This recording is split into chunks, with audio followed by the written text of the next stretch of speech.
بسم الله الرحمن الرحيم.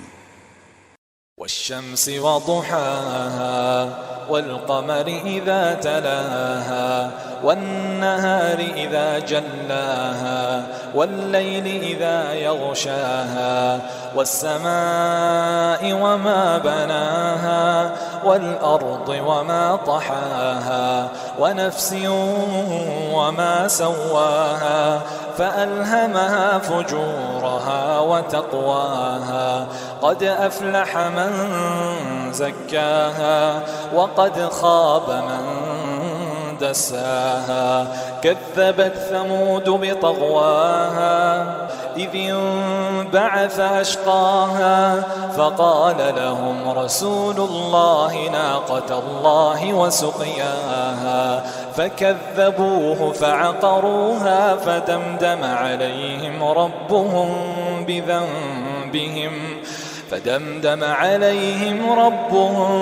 بذنبهم فسواها ولا يخاف عقباها.